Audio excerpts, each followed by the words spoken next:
रतन टाटा, एक प्रेरणादायक यात्रा।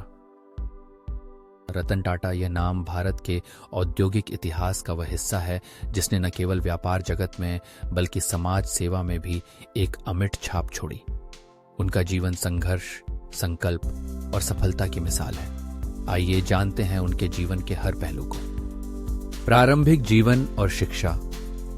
28 दिसंबर 1937 को मुंबई में जन्मे रतन टाटा का बचपन साधारण नहीं था। उनके माता पिता का बचपन में ही तलाक हो गया और इसके बाद उनकी परवरिश उनकी दादी नवाजबाई टाटा ने की।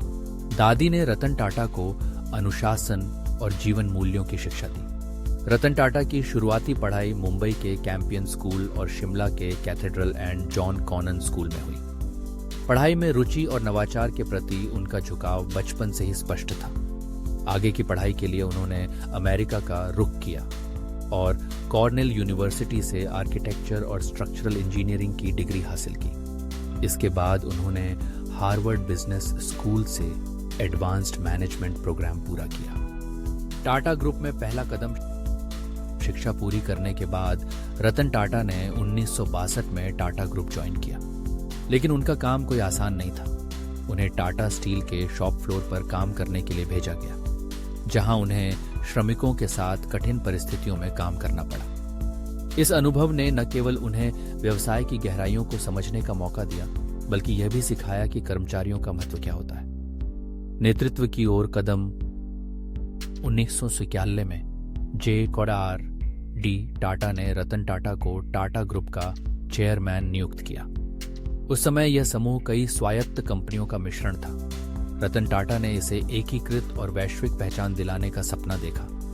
वैश्विक विस्तार और बड़े अधिग्रहण। रतन टाटा के नेतृत्व में टाटा ग्रुप ने कई ऐतिहासिक कदम उठाए। उन्होंने 2000 में टेटलीटी, 2007 में कोरस स्टील और 2008 में जगुआर लैंड रोवर जैसे प्रतिष्ठित ब्रांड्स का अधिग्रहण किया। इन अधिग्रहणों ने न केवल टाटा ग्रुप को अंतर्राष्ट्रीय स्तर पर पहचान दिलाई, बल्कि भारतीय व्यापार की क्षमता को भी साबित किया। ऑटोमोबाइल में क्रांति। टाटा इंडिका, भारत की पहली स्वदेशी डिजाइन की गई कार, रतन टाटा की दूरदर्शिता का परिणाम थी। 1998 में लॉन्च की गई यह कार टाटा मोटर्स के लिए एक बड़ा कदम था, लेकिन रतन टाटा का सबसे बड़ा सपना था आम आदमी की कार। 2008 में उन्होंने टाटा नैनो लॉन्च की, जिसे दुनिया की सबसे सस्ती कार का खिताब मिला। यह कार हर भारतीय परिवार को अपने वाहन का सपना साकार करने के लिए बनाई गई थी। परोपकार और समाज सेवा व्यवसाय के अलावा रतन टाटा का दिल हमेशा समाज की सेवा में लगा रहा। टाटा ट्रस्ट्स के माध्यम से उन्होंने शिक्षा, स्वास्थ्य सेवा और ग्रामीण विकास के क्षेत्रों में अपार योगदान दिया। उनकी परोपकार की भावना ने उन्हें भारत में और अंतर्राष्ट्रीय स्तर पर एक सम्माननीय स्थान दिलाया। पुरस्कार और सम्मान। उनकी उपलब्धियों के लिए उन्हें कई राष्ट्रीय और अंतर्राष्ट्रीय पुरस्कार मिले। 2000 में उन्हें भारत सरकार ने पद्म भूषण से सम्मानित किया।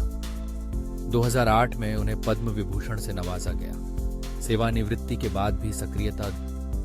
2012 में रतन टाटा ने टाटा ग्रुप के चेयरमैन पद से सेवानिवृत्ति ली, लेकिन उन्होंने अपने योगदान को वहीं समाप्त नहीं किया। सेवानिवृत्ति के बाद भी उन्होंने स्टार्टअप्स को मार्गदर्शन दिया और युवाओं के साथ मिलकर भविष्य की योजनाओं में अपना सहयोग दिया।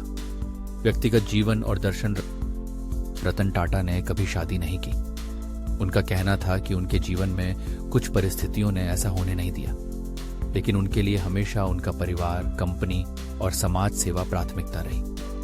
उनका यह उद्धरण उनकी सोच को दर्शाता है। मैं सही निर्णय लेने में विश्वास नहीं करता, मैं निर्णय लेता हूं और उन्हें सही बनाता हूं। निधन और विरासत।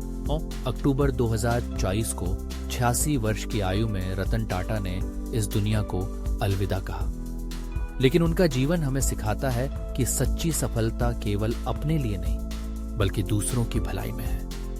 रतन टाटा की विरासत, उनकी दूरदर्शिता और उनकी विनम्रता आने वाली पीढ़ियों को हमेशा प्रेरित करती रहेंगी। रतन टाटा एक ऐसा नाम जो हमेशा भारतीय व्यापार और समाज सेवा के लिए प्रेरणा का स्रोत रहेगा। उनके योगदान को कभी भुलाया नहीं जा सकता।